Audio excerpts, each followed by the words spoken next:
Dennis Prager here. Thanks for listening to the Daily Dennis Prager Podcast. To hear the entire 3 hours of my radio show, commercial-free, every single day, become a member of Pragertopia. You'll also get access to 15 years' worth of archives, as well as the daily show prep. Subscribe at Pragertopia.com. Hello, everybody. Welcome to the Dennis Prager Show. Some say 5'4", some say 6'3".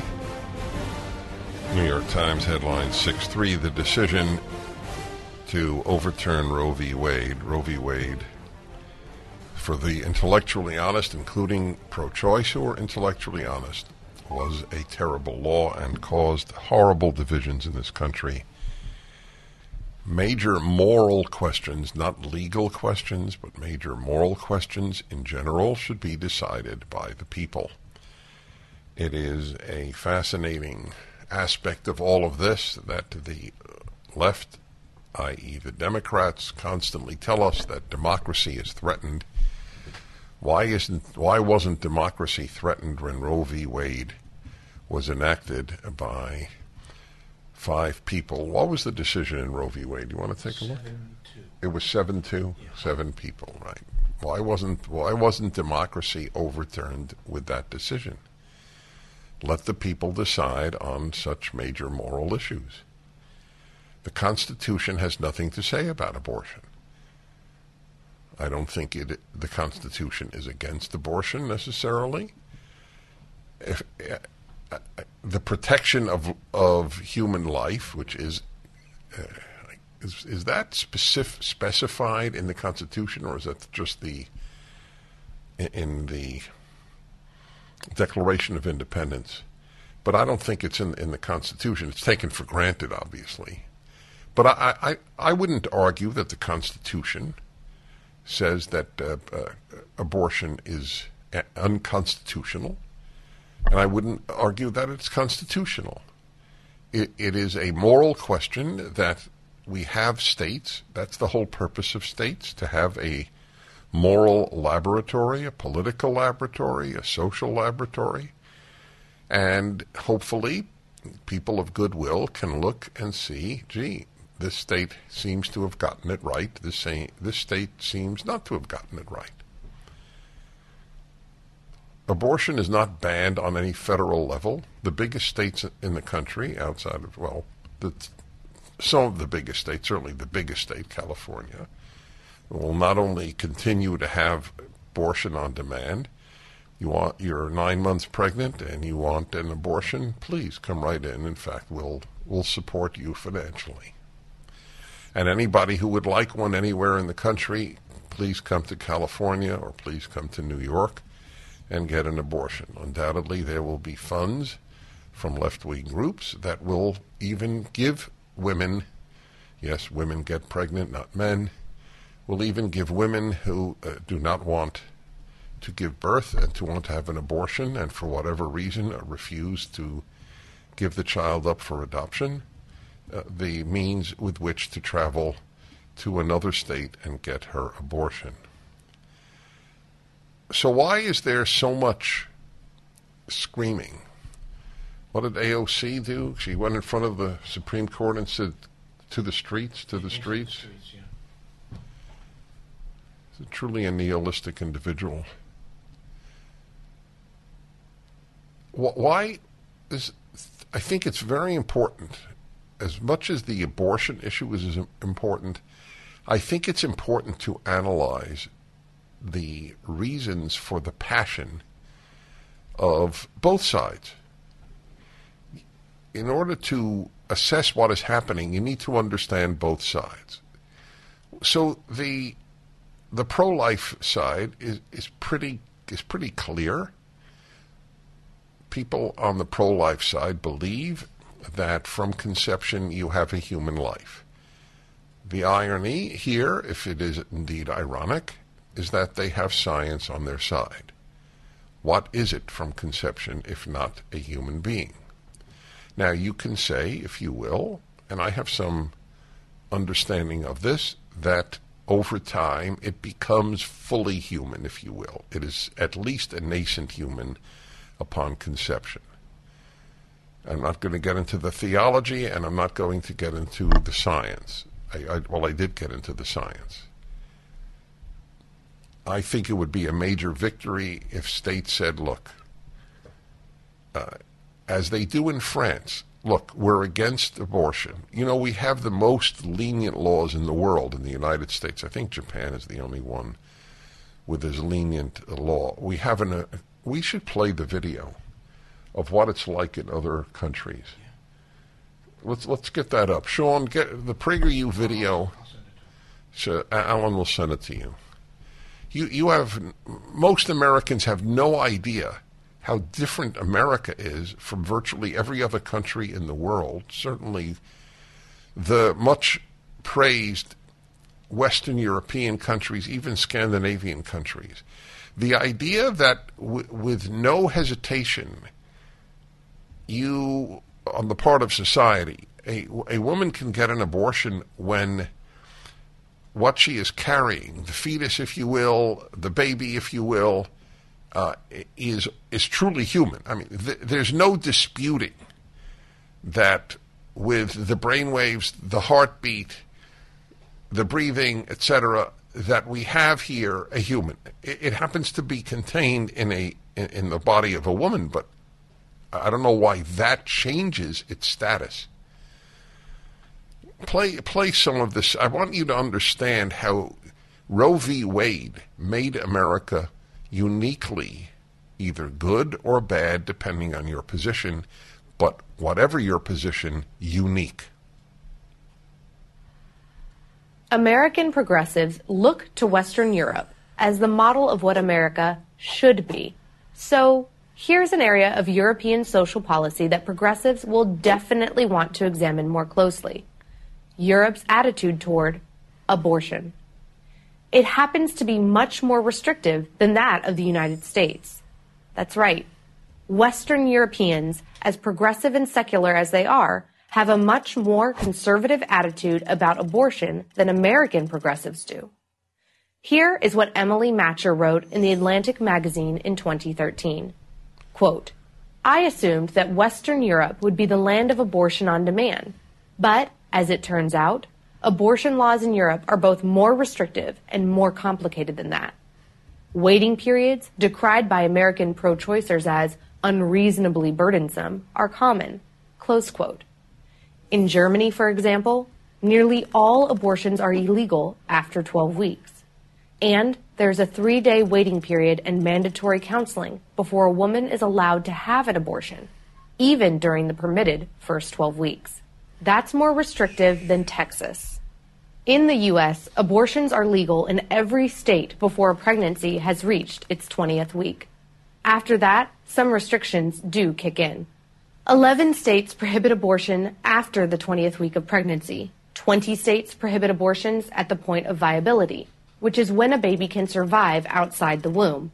They usually recognize that as being 23 to 25 weeks. 3 states prohibit abortion after the 28th week, and 7 states, plus Washington, D.C., allow abortions to be performed at any point in a pregnancy, even if the mother could safely give birth to a viable and healthy baby. But in Belgium, like Germany, abortions are permissible only until the 12th week. After that, an abortion is permitted only if the woman's life is in danger. Furthermore, any woman getting an abortion must wait 6 days after her first medical consultation before an abortion can be performed. Denmark is similar. After 12 weeks, all sorts of restrictions apply. Pregnant women in Finland also have until the 12th week of pregnancy to get an unrestricted abortion, and during those first 12 weeks, a woman must provide a compelling reason for ending her pregnancy. In France, too, abortion on demand is legal only up to 12 weeks. All right, so let's leave it at that. It gives you an idea. All of these so-called socialist countries, this was made, how many years ago was this video made? 5 years ago? Alicia Krauss did a fine job. 2016, so I'm close, 6 years ago. They all recognize that this is a morally problematic act to end the life of a viable child, fetus, whatever you wish to call it. Only the United States in the Western world has said, no, there is no. I don't know what the Canadian law is. I'd be very interested. But compared to Western Europe, America was the most radical in saying that so long as a baby is in a womb, it has no right to life. It's a pretty radical statement. I don't know why that is not clear to the most pro-choice, honest person. So I began by saying, let's analyze what animates the two sides. I will continue. I spoke of the pro-life. We'll go to the pro-choice. Rising interest rates, stock volatility, out-of-control inflation. People are concerned about what the future holds financially. This is Dennis Prager for AmFed Coin and Bullion. There's no better time than the present to move a portion of your IRA into precious metals. Gold and silver IRAs are more popular than ever, and dealers are advertising heavily for your business. You should know there's a right and a wrong way to set up your precious metals IRA. Mistakes could cost you hundreds of thousands of dollars in IRS fines. Nick Grovich, man I completely trust, owner of AmFed Coin and Bullion, has agreed to send you a concise report about how to set up your IRA and how to get the best bang for your buck. Nick and his team will be happy to help you set up your precious metals IRA or review your current account. Call AmFed Coin and Bullion 800-221-7694 for your free IRA report and all your precious metals needs. AmericanFederal.com. That's AmericanFederal.com. Almost nobody deals with this question. Why the fanatical commitment to zero restrictions on abortion? It's not an easy question to answer, but it's never posed. It's like taken for granted. You're either pro-life or pro-choice.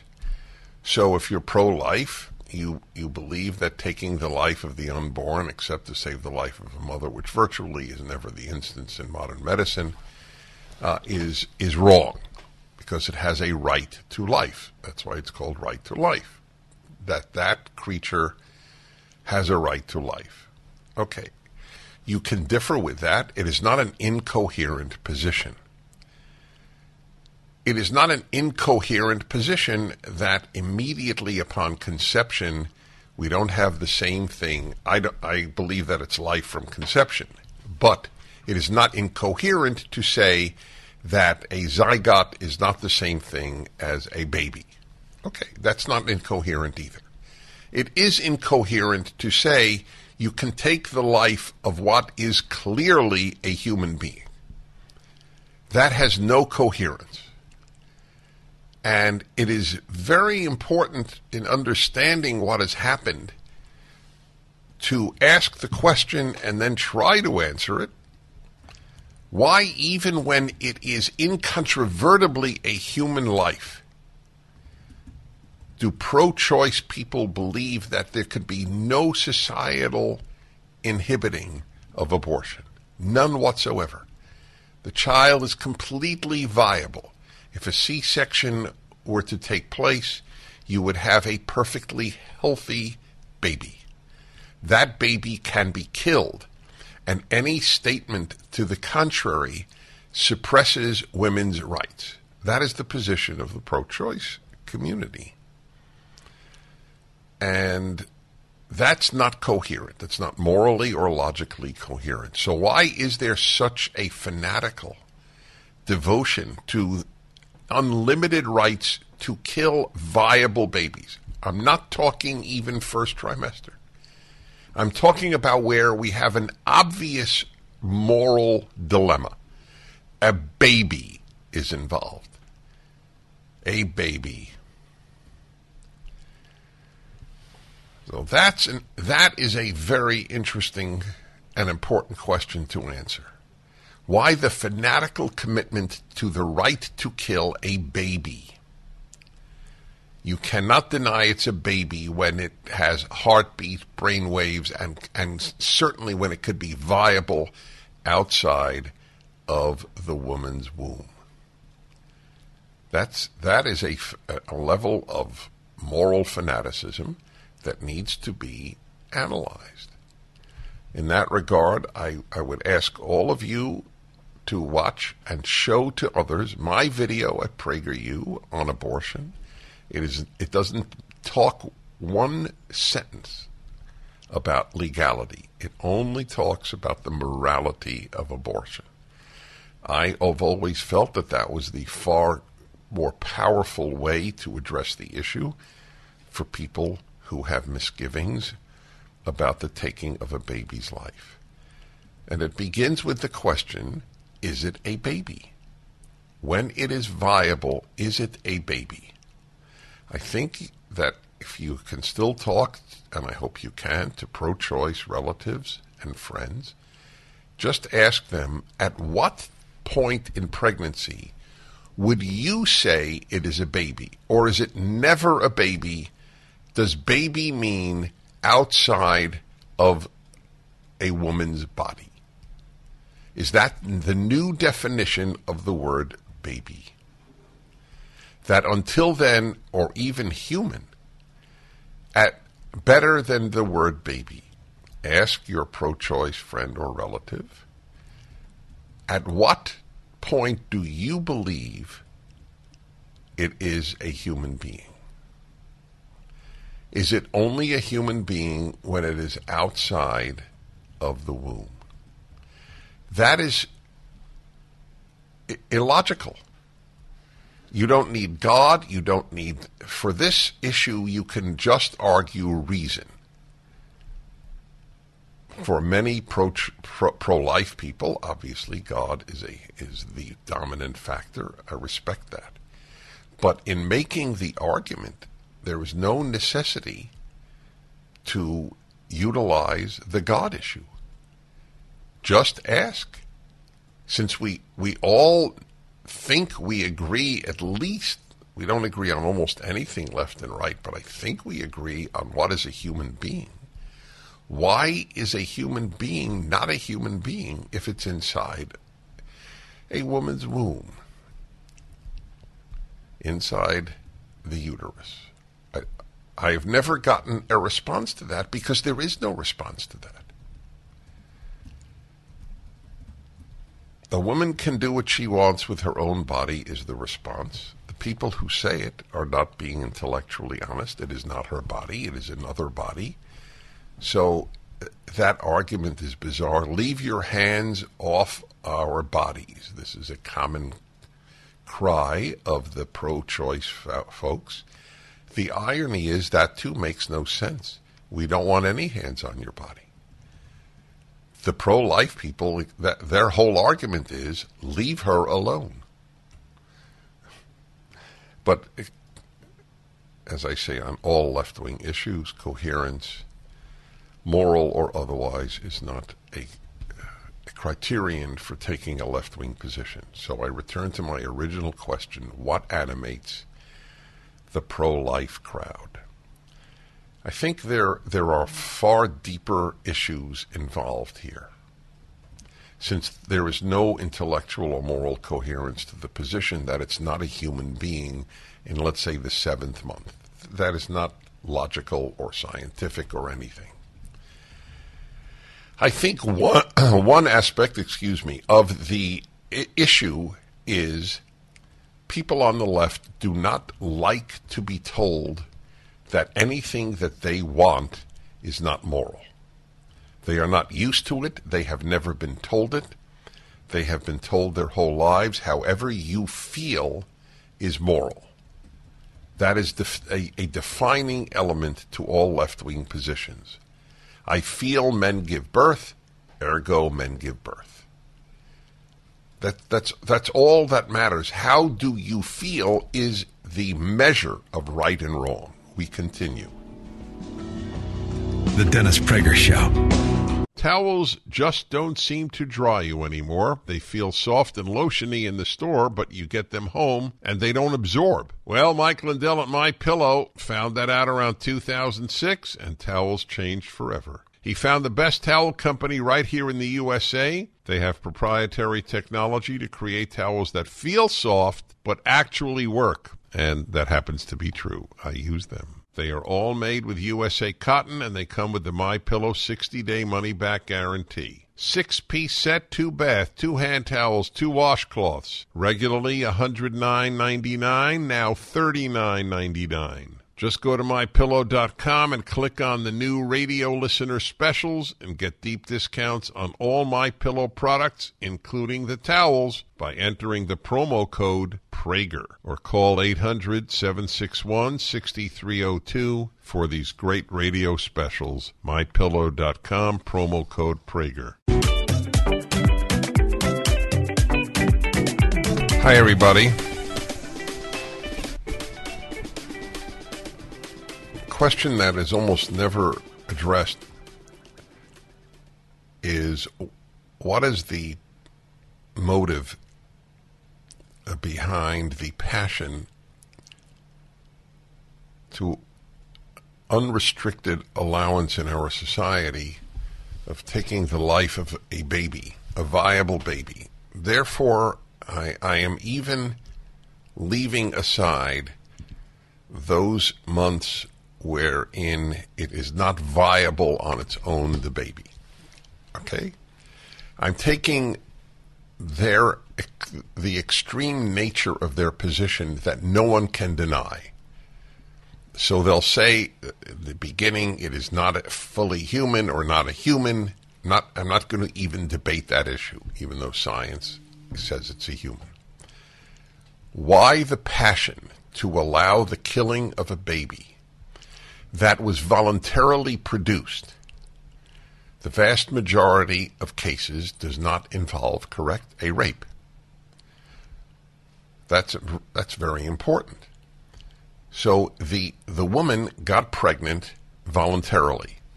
Now, she may have not wanted to get pregnant, but it was not forced upon her. She entered intercourse with a male voluntarily.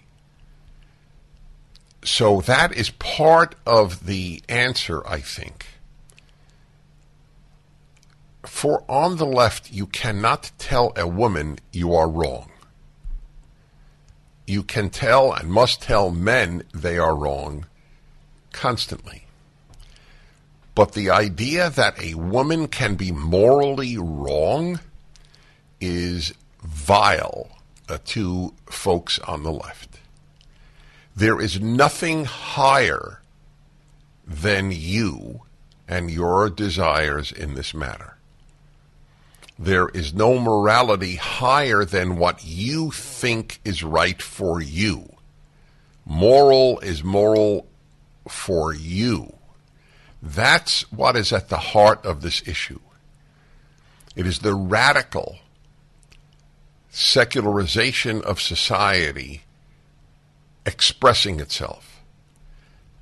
You are not bound to any moral code that you differ with,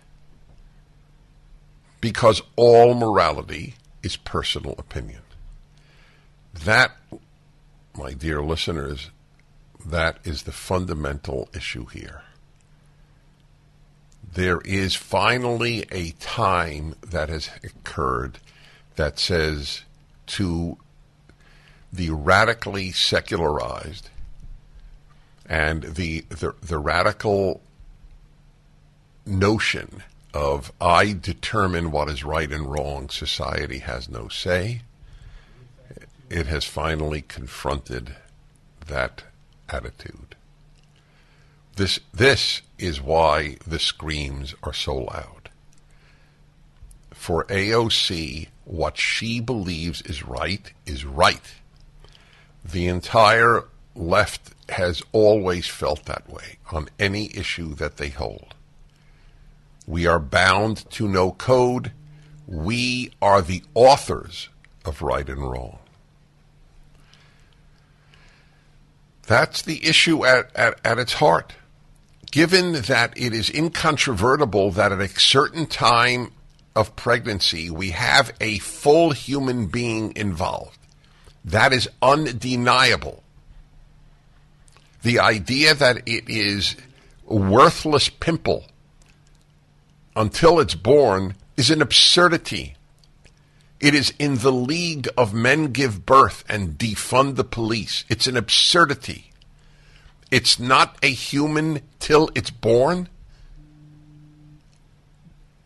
is absurd. An atheist can understand it's absurd. There are atheists who do. That is the reason for the passion and the anger. Who the hell is society to tell me that there is a right and wrong beyond my wishes? It is a radical narcissism at the heart of the fanaticism of the right to kill a viable baby. I am not even addressing the first months. Where it is incontrovertible, you have a human being, is what I am addressing. Verizon, AT&T, and T-Mobile are charging you a premium fee every month for data you don't use. Stop paying for things you don't use. Instead of paying $89 a month to your current provider, pay just $20 to Pure Talk for what you actually need. I made the switch. I didn't know what I was getting. I was testing it out to see if I could endorse this company. Am I going to drop calls, have slow internet? Well, I can tell you firsthand the 5G service is that good. Switching to Pure Talk was that easy. If you've been sitting on the fence, time to take the leap and start saving money every month. Just dial pound 250 and say Dennis Prager, and you'll save an additional 50% off your first month. With Pure Talk's no-risk money-back guarantee, you won't regret this. Dial pound 250 and say Dennis Prager. Sign up and save an additional 50% your first month. That's right. Even. When there is a decision, we have the happy hour, the happy hour. Even when Roe v. Wade is overturned, we still have the happy hour. It's the happy hour. Yes, it is, my friends. I have never canceled the happiness hour, not after 9/11. And certainly not today. I won't even mention the name of a colleague of mine who suggested maybe we won't do the happiness hour today. Everybody's looking around. Who might it have been? I'll give you a hint. That was very funny, Rick. Rick pointed at the culprit. But I won't say who it is. Oh, we were giving... Well, he's proud of it. Well, my friends, I discussed the verdict, obviously. The whole first hour. We'll certainly have some calls on it the next hour. And the happiness hour is never deferred. It is just the rule of this program. Is there a conceivable time if there were nuclear war? Would I cancel the hour? I'll come to it when there's a nuclear war. I consider happiness to be an extremely important subject. The happy make the world better. The unhappy make it worse. There are happy and unhappy liberals, happy and unhappy conservatives. There are no happy leftists. Unhappiness is a major source of the nihilism of our time, the screaming, the hysteria. The non-hysteric is a happier person. I'm a happier person because I had contempt for the lockdowns from month 2. I didn't listen to them from the second week. I gathered with my bunch of 15 friends every Friday night for Shabbat dinner from the second week of the lockdown. When you don't buy into hysteria, you're a happier human being. When you are easily frightened and easily panicked, you are not a happy human being. It seems to be easier to be a sheep, but the sheep of the human species are not happier. So, some strong views on the happiness issue. Hence the Happiness Hour for now 23 years. I'm on probably between 48 and 50 Fridays a year. Probably, what do you think? How many Fridays do I miss? 4, you think? Fewer? I try not to miss Fridays because of the Happiness Hour. Anyway, it's virtually every Friday of the year because I think of it as a service to you. The truth is, it's been a service to me. I have learned an immense amount from you on the issue of happiness. And it has been very good for me during difficult times in my life. Everybody has difficult times in their life. I don't know of an exception to that rule. I am not an exception to that rule.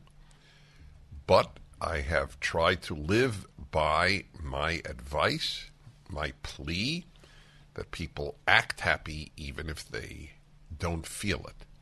It's good for you and it's good for others. We have a moral obligation to have a happy countenance. We owe it to others not to inflict our bad moods, just as we don't inflict our bad breath on other people. That's the reason there is no even consideration of discussing the dominant news item of today with the Roe v. Wade overturned decision of the Supreme Court. We'll do it plenty, I assure you, but not on the Happiness Hour. However, I will address today a very tough issue for which I don't have great answers, but I want to address it anyway. I try to have great answers on most problems confronting, most challenges confronting your happiness, my happiness, anyone's happiness. But the subject that I have chosen for today may not have a terrific answer. It may have some non-terrific answers, and that's what, at least that might be of some help. And that is, how do you maintain a happy family and happy friendship where you differ on moral, social, / political issues? That's a toughie.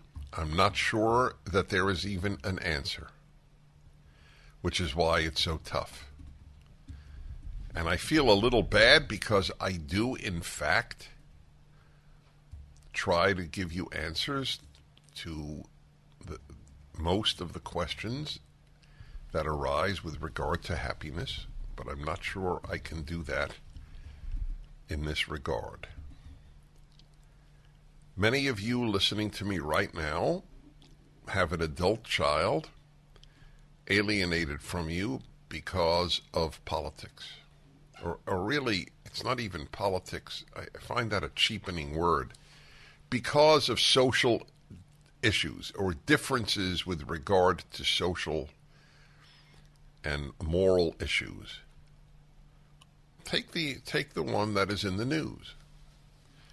The Roe v. Wade issue. Let us say you believe that abortion is immoral because there is a human being in a woman's womb, and your child, having gone to Yale, believes that what a woman has in her womb, if she considers it to be a pimple, it's just a pimple. That is their position. I debated this, I'll never forget, with a pro-choice person decades ago. And he finally said, yes, okay, I will state my position. To me, the fetus is a pimple. And I remember thinking, I'm finally confronted an a truly intellectually honest pro-choice person. The reduction of the human in the womb to a pimple is what we've talked about. I'm not going to talk, don't call in about abortion. I won't take your call. Not this hour. This hour is about conflict within families. It is not about abortion per se. I'm simply using that because it's in the news.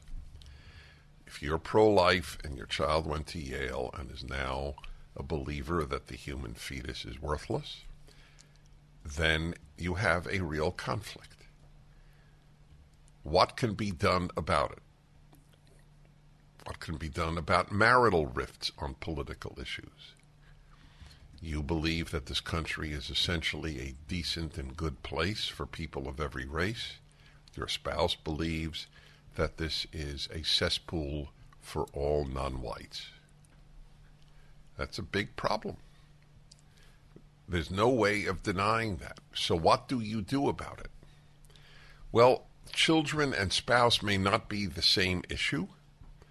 Parents are not the same issue as children. So let me give you my overall belief. You do whatever you can to sustain family relationships. I really do believe in that. And it might simply involve not talking about those areas of greatest difference. Ideally, you could talk about anything. That is the point of friends, and your spouse should be your friend. That is the whole point of it. I can talk to you about anything.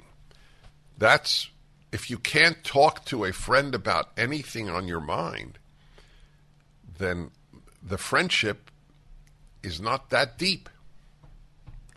It's a big issue that people need to be honest about.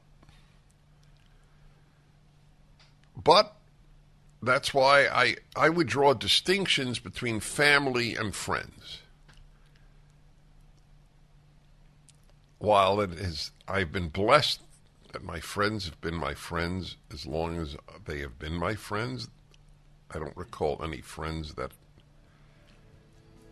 I dropped or dropped me. That is okay compared to family. So, talking about a lot of things. So, I've been reflecting on when does the soul enter the human being? Is it at conception? Is it sometime later? Is it at birth? And I said it was a theological issue because the word soul is a theological issue. Science has no proof of the soul, but science has proof of the human life. And so, while it is an important question, the soul's entry into the body, it is not a question that is relevant to the abortion issue.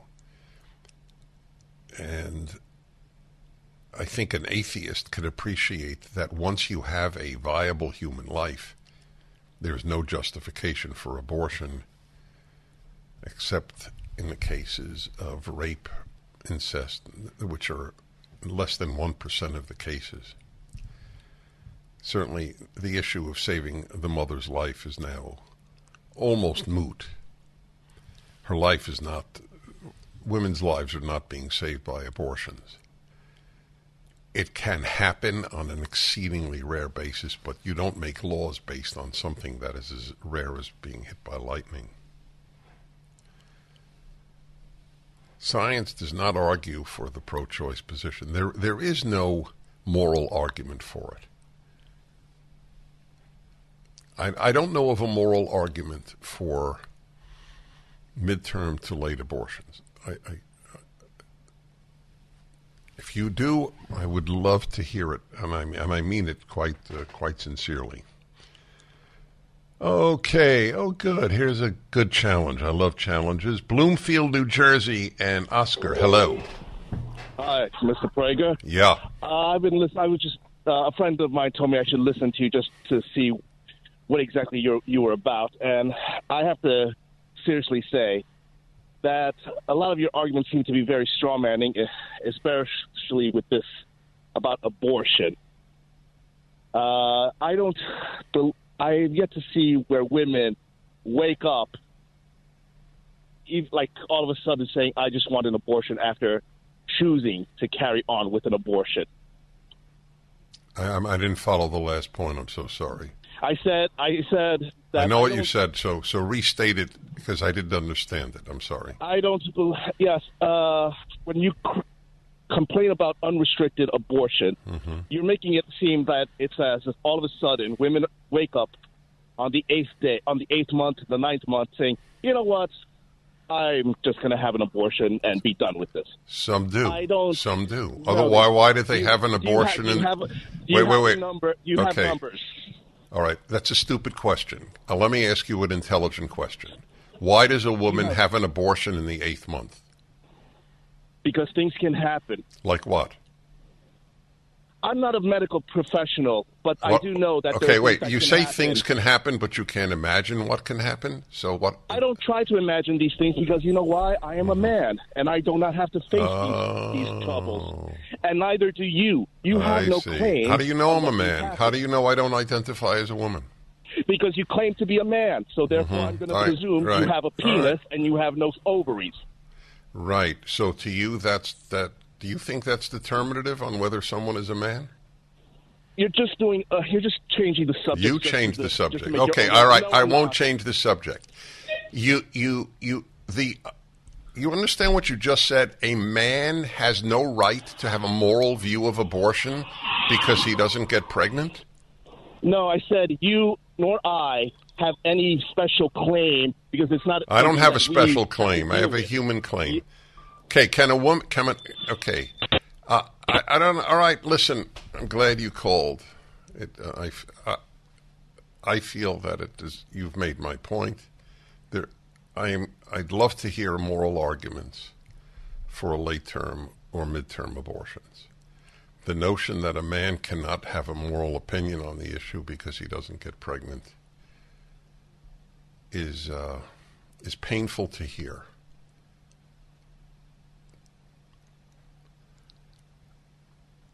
The reduction of the human being that argument engages in. By the way, it was used. It was somebody wrote in the New York Times about me. I think it was the New York Times, or some paper. Dennis Prager has no right to an opinion on abortion because he doesn't have a uterus. You had to go to college. I'm not saying my caller did, but one generally has to go to college to think that poorly. Morality is now based on gender. That's a left-wing position. That's true. Okay. Thank you for calling. Let's Sacramento, California, and Stephen. Hello. Hi, Dennis. Hi. Haven't called you for a while, but man, I just want to tell you, maybe your audience would like to hear an opinion of a convicted felon and how I feel about the Supreme Court decision on the guns. What was your felony? Oh, man. Oh, God.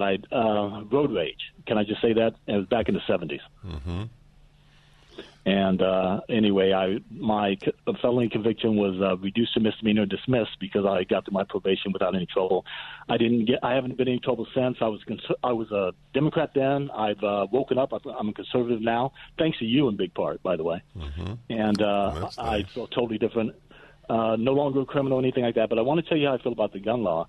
I am thrilled because as a convicted felon, I can't own a gun because I follow the law.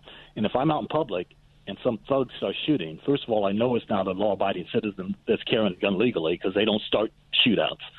So I know it's a thug shooting. I want somebody near me that's carrying a gun legally that can take this thug out. Cops don't get there right away, and I want people to carry guns to keep law-abiding citizens safe. Yeah, well, I have a lot of sympathy for that position. It has come to the point where there are definite risks with concealed carry permits. There's risk to every policy. There's a risk to raising the speed limit. but I think it's a good idea. We'll be back. The Dennis Prager Show. Hello, my friends. Dennis Prager here. It's the open lines. A lot of calls on Roe v. Wade, and I'm taking calls on all sorts of subjects. I still put out this challenge of a moral argument for an abortion on a viable fetus. There, you don't need religion. I'm a big believer in religion as the basis of morality, but you don't need it there. If you believe that a human life should be protected, I don't understand why being in a woman ends that protection, especially given the fact that if she wants the baby, it's considered a human at any age, even before viability. There is no moral argument for abortion on demand. It's killing a child on demand. Let's be honest. Certainly when it is viable. It was painful, and I hate reflecting on previous call because the caller's not here to defend himself. But there's nothing I can do about it. I shouldn't have an opinion on the matter because I'm a male. Why would a woman have an abortion in the 8th month, I asked. And because all sorts of things can happen. So I said, like what? He said, I don't know, I'm not a woman.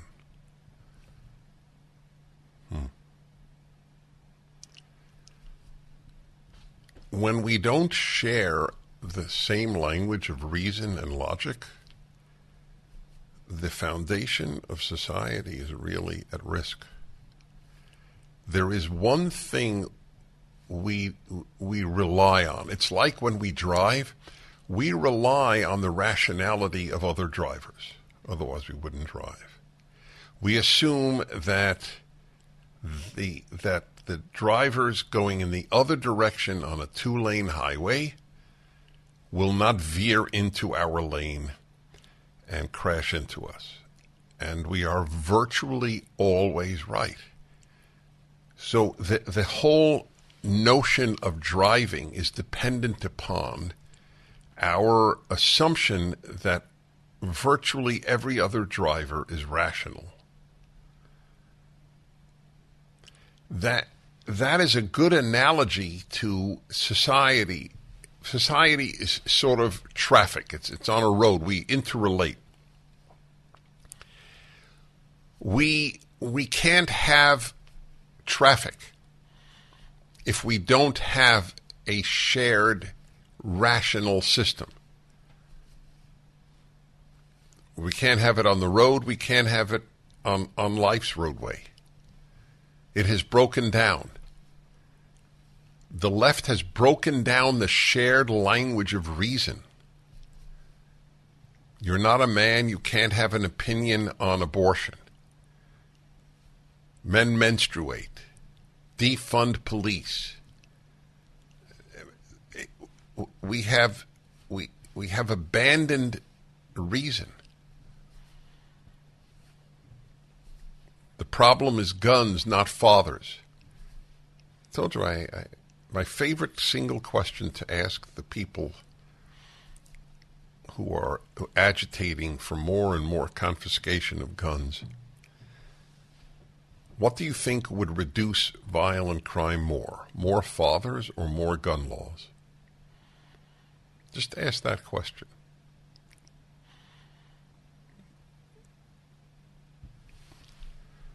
The shared language of reason has been shattered by the left. That's why there's so much hysteria. All these protests, violent and nonviolent, against things that don't exist, like systemic racism in America. A half a year of this stuff.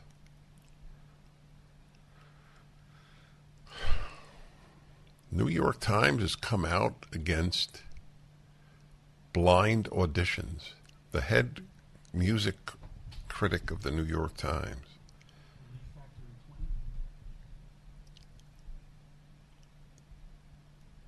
we should not have a screen up when we audition musicians for the New York Philharmonic.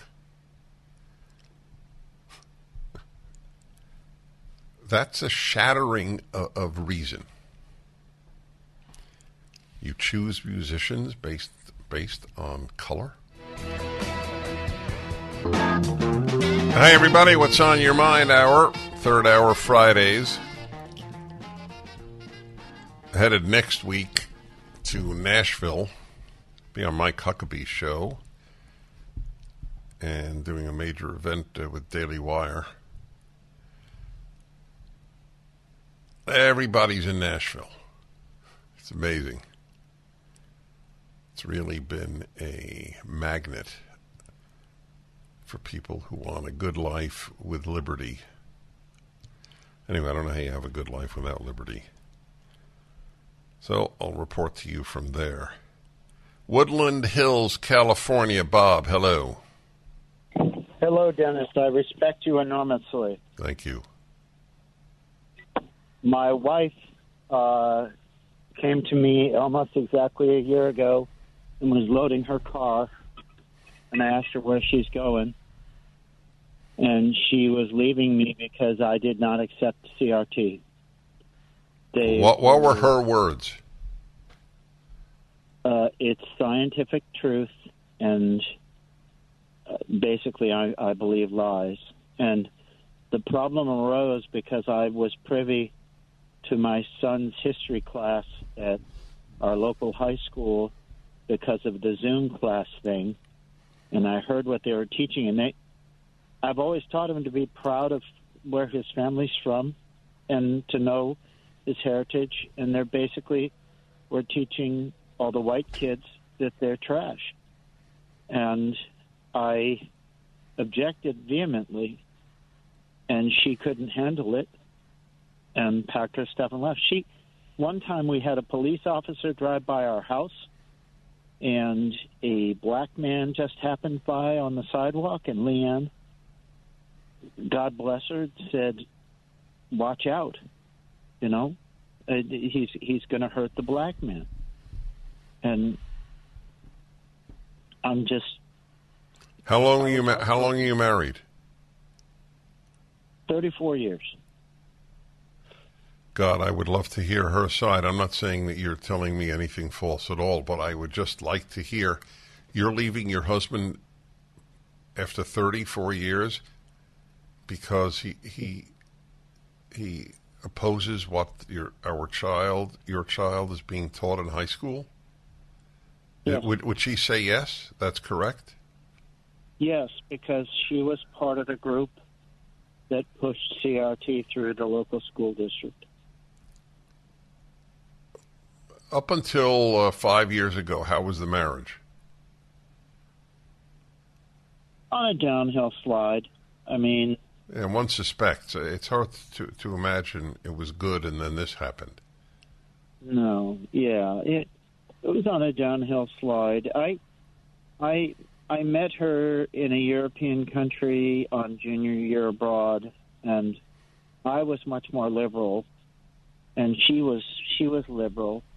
And I became conservative because I run my own business and am exposed to all the horrible things that the state of California does to us environmentally and with just all the goings-on in my business.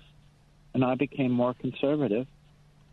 And she became more and more liberal through the HR department at the UC campus and the Anglican. HR departments are very destructive. All right, so let me tell you, I want everybody to hear this. This is very interesting, and for some of you will certainly know what I'm about to say, and some of you, this will be surprising. I fully agree with the outlook of Bob, and I fully sympathize with his wife.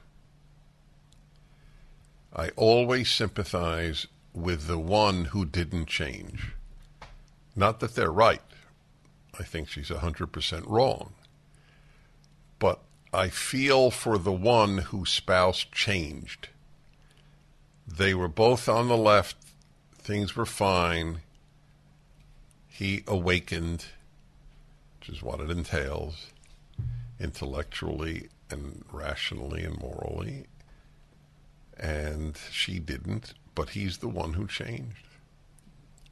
This is what we call tragedy. No villains.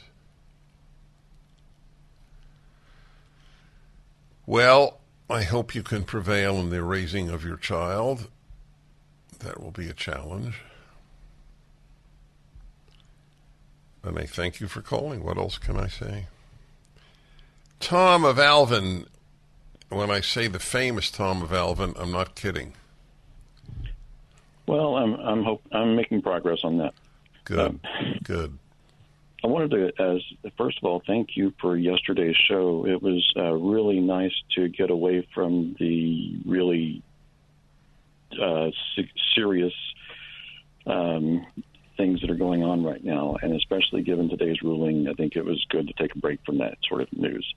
The interview with the hospice woman was great. My family's had some interactions with hospice, and I appreciate that. But my real question was about the interview with the author of the book on Errol Flynn. It was very interesting, but I kept thinking this should be Alan's interview. That's his area of expertise. Not that you did anything wrong, but I was kept. Sean tells me you have been agitating to get me fired now for at least 10 years. Well, that's not exactly true, but I have been wondering when you're going to take the vacation and let Julie substitute for you. Oh, it's going to happen. It's on the books, and it's a great question, and it reminds me to remind all of you, this, as close to unique human being as I have found, 22-year-old Julie Hartman and I do a podcast each week called Dennis and Julie. Listen to 2 of them, you will be hooked. You'll probably binge on all of them. We just started 5 months ago. It's a big deal. Dennis and Julie. It's at how do they watch it and how do they listen, Sean? Watch it on YouTube. Just do Dennis and Julie podcast, and the Salem Podcast Network has it in audio. Dennis and Julie. Yesterday I interviewed Robert Florzak on his phenomenal book on Errol Flynn. And that's what Tom and Alvin was referring to.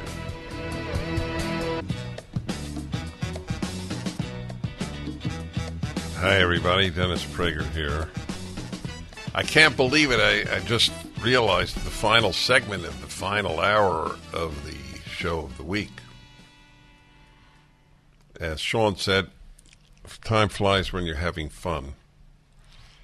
Let me summarize some of your calls. Don't hang up, please. Otherwise, I can't see what you had to say. James in Sarasota, Florida. What is my position on the Soros candidates? I think you know that. Soros is one of the most destructive individuals in the Western world. I wrote about him about 10 years ago. You should look it up. It's an interesting piece I wrote before he was sort of a household name. His desire to bring down the West is pathologic, but a serious part of the West has contempt for the West. The West made the best, not because of color. White people made Nazism. Stalin was white. The idea that white is the issue is pathetic. Values are the issue, and Western values are better. David in Los Angeles, people who are men on the Supreme Court should not have voted. God, David, if I had the time, I'd have taken your call, but we just have a minute to go.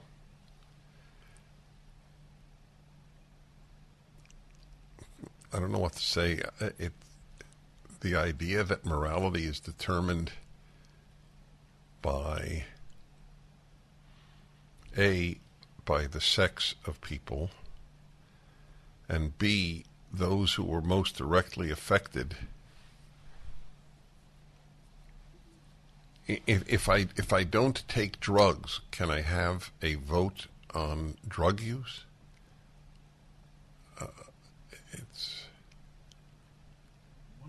I would bet Sean. Yes, I would bet Sean. And he's valuable, worth a lot, that David went to college and probably graduate school. And that's not a knock on David. It is a knock on college and graduate school.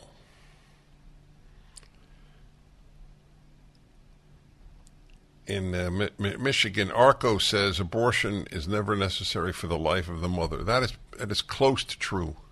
That's right. It used to be, but not with modern medicine. Be very interesting to see what happens this weekend. I don't think there is the level of passion in the public that is held at the New York Times on the abortion issue. We'll see. Have a wonderful weekend. The Dennis Prager Show, live from the Relief Factor Pain-Free Studio.